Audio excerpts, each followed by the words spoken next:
कहते हैं कि भाई भगवान जो हैं परमपिता परमात्मा है, किसी भी रूप में है, कण कण में व्याप्त है, राम के रूप में, कृष्ण के रूप में, हनुमान के रूप में, दुर्गा के रूप में, वामन के रूप में, भगवान के जितने 24 अवतार हुए। तो आजकल के बच्चे उस पर भरोसा नहीं करते हैं। आजकल विज्ञान का युग है, धर्मशास्त्रों पर, संतों पर, साधु संतों पर भरोसा नहीं है उनको। तो एक परिवार में भी ऐसा लड़का हुआ, उसने कहा रात दिन आप लोग पूजा करते रहते हो, माता पिता से कहा रात दिन भगवान भगवान भगवान करते रहते हो, तो क्या मैं अगर भोजन न करना चाहूं तो जबरदस्ती क्या भगवान मुझको खाना खिला देंगे? लड़के का प्रश्न था। ऐसा अगर मैं सोच लेता हूं तो क्या भगवान मुझको जबरदस्ती खाना खिला देंगे? इतना दयालु है तुम्हारा भगवान? तो माता पिता ने कहा है बेटा, भगवान दुनिया में किसी को भूखा नहीं रखते, वो सबकी चिंता करते हैं, चींटी की भी चिंता करते हैं, चूहे की, बिल्ली की, सब प्राणियों की चिंता भगवान करते हैं, सबके लिए भोजन बनाया उनने, सबको भोजन देते हैं।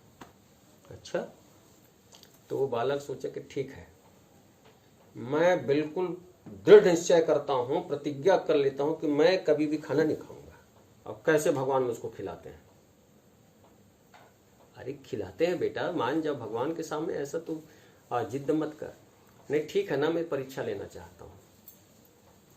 अब वो घड़ी में जा करके कमरे में अंदर से कपाट बंद करके रहा। कोई अब खुलवाएंगे तो भी मैं नहीं खोलूंगा, कैसे मुझको खाना देते हैं पता चलेगा। फिर बाद में सोचा कि अरे लेकिन घर में हूं, अगर माँ पिताजी अगर नहीं खोलेंगे तो माँ बड़ी दयालु होती है, माँ खुलवा लेगी, खोलो बेटा खाना खा लो, ऐसा करके तो बड़ा गड़बड़ हो जाएगा। तो इसलिए उसने क्या किया, दरवाजा खोला, घर से बाहर निकला, जंगल में चल दिया। ऐसे बिना किसी को बताए जंगल में चला गया और पेड़ के ऊपर चढ़ गया ताकि कोई देखे भी मत। अब कैसे भगवान यहां मुझको खाना खिलाएंगे, मैं जानबूझ करके नहीं खाऊंगा, कोई पकड़ के खिलाएगा तो भी नहीं खाऊंगा। अब इस जिद्द में पेट के ऊपर चढ़ा रहा,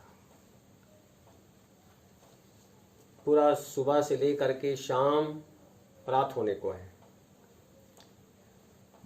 एक दिन निकल गया, रात गुजर गई, लगा रहा। आदमी तो वैसे भी 45 दिन तक भूखा रह सकता है। हवा के जरिए एक आदमी 45 दिन जीवित रह सकता है बिना खाए, भले ही वो चलने फिरने लायक ताकत मत हो, लेकिन सांस चलती रहती है, प्राण नहीं निकलता। दूसरे दिन जिस पेड़ में वो चढ़ा था वो खेत के मेड़ में था वो पेड़। तो वो किसान जो था हल चलाने वाला, वो जो है अपना हल बैला लेकर के खेत जोतने के लिए आया। अब उसके बाद जुताई किया। तो पहले ऐसा नियम होता था कि वो सुबह से लेकर चाय पी कर चल देते थे, और बाद में उसकी जो गृहिणी है, घर वाली है, वो उसके लिए भोजन बना करके फिर छोड़ने आती थी दोपहर में खाने के समय। जब खेत दूर होता था ना तो खाने के लिए नहीं आते थे, या तो वहीं बना के खाते थे या घर से भोजन लेके जाते थे।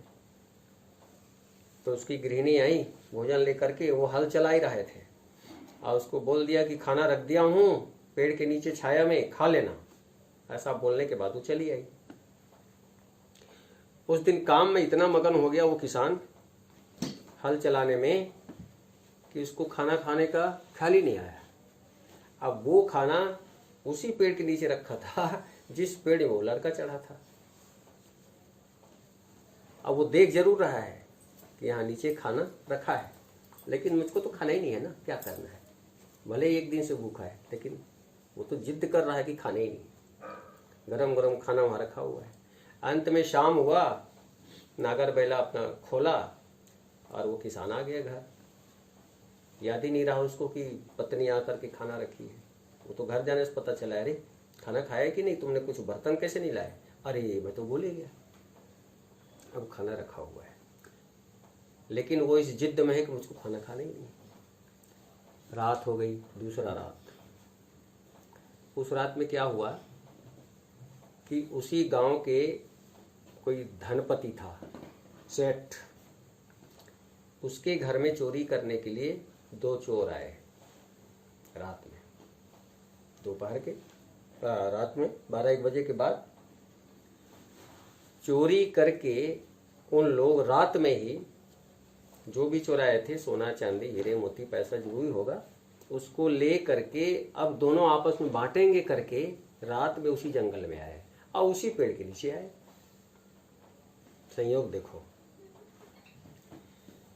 उसी पेड़ के नीचे आए और अपना बांटने लगे। चलो भाई आधा आधा हिस्सा करेंगे। अब चोर भी चोरी, माल तो चोरी का है, लेकिन बंटवारा ईमानदारी से करते हैं। वहां भी सच्चाई रहती है, उनके चोरों के पास भी सच्चाई है, कोई ज़्यादा कम नहीं देता, वहाँ ईमानदारी से बंटवारा होता है। बंटवारा करते करते नज़र पड़ा कि यार वहाँ कुछ रखा है पोटली में, क्या है देखो। तो रात में देखा एक चोर ने जाकर, अरे ये तो भोजन है यार, तो बड़ी अच्छी बात है, हम लोग तो खाए नहीं है रात भर, आज खाना चाहिए। खोल के देखा कि बढ़िया है, मस्त बना हुआ भोजन है, दाल चावल सब्जी। तो दूसरे ने रोका, रुको रुको रुको, अभी मत खाना, हो सकता है हम लोगों को मारने का कोई चाल होगा कि ये लोग, कोई भी चोर लोग चोरी करके आएंगे तो यहाँ पर बैठेंगे, मान लो तो बहुत सारा धन संपत्ति लेके आएंगे, लूट करके चोरी का माल, और उसके बाद उसमें कहीं जहर मिला करके रख दिया होगा, ये लोग भूखे रहेंगे तो खाएंगे तो मर जाएंगे, तो उसकी संपत्ति हमारी हो जाएगी। ऐसा कोई चाल होगा तो देखो, जरूर किसी की चाल है, यहाँ कोई ना कोई होगा। ये दूसरे ने कहा, अरे कौन होगा भाई इतनी रात को यहाँ अकेला कोई? अरे नहीं, देख तो लो, नहीं तो हम ही लोग मारे जाएंगे। अब उसने देखा कि नजर तो कुछ नहीं आ रहा है भैया, अरे पेड़ ऊपर में देखो, दिख गया, चढ़ा हुआ था लड़का। अब वो सब सुन रहा है इनकी बातें, तो और सपट रहा था वो, तो खड़खड़ की पत्ते की आवाज आई, तो देखा अरे क्या आवाज आ रही, देखा कोई लड़का है, अरे हाँ कोई दिख रहा है, टार्च से देखा था, अरे वो तो आदमी है, देख। उसने कहा, मैं बोला ना किसी चाल होगी, उतारो उसको नीचे। उसको गए नीचे उतरो, तो डरते डरते डरते लड़का नीचे आया। क्यों? हम लोगों को मारने के लिए इसमें क्या मिला है? जहर मिला के रखा है क्या भोजन? बोले मैं कुछ नहीं जानता, कौन लाया भोजन, क्या किया नहीं पता। फिर डांट पड़ी तो बताया किस खेत वाला किसान का भोजन है, और वो भूल के चल दिया, भैया उसका भोजन है, इसमें कुछ नहीं मिला है। नहीं नहीं नहीं, तुम्हारी बात पे हम कैसे भरोसा करेंगे, पहले तुम खा के बताओ, मरना हो तो तुम ही मरोगे, अगर जहर होगा तो तुम मरोगे, हम लोग बाद में खाएंगे। नहीं नहीं, मैं तो, अब वो तो जिद में रहा था कि मुझको भोजन करना ही नहीं है, तो भगवान की परीक्षा लेना है, मुझको भोजन करना नहीं, चाहे जो भी हो। दोनों चोर उसको पकड़ के और जिद में डांट टपट के उसका मुंह खोल करके उसको मुंह में डाले। हाँ, तब वो भरोसा हो गया कि देखो, नहीं कहने के बाद भी भगवान जबरदस्ती खाना खिला ही देते हैं, इतना दयालु है भगवान। उसको पता चल गया ना। ऐसा भरोसा जिस दिन हो जाता है कि भगवान कैसे दयालु हैं, कैसे कृपा करते हैं, तो इस प्रकार से जैसे हनुमान जी महाराज को अपने राम पर भरोसा था और अपने हृदय में हमेशा धारण करते थे, ऐसे ही संसार के लोगों को भी भगवान के प्रति आस्था, श्रद्धा और विश्वास जब हो जाता है, तो उन पर कोई संकट आती भी है तो संकट का वो पार कर लेते हैं, संकट का सामना करने का उनमें ताकत आ जाता है।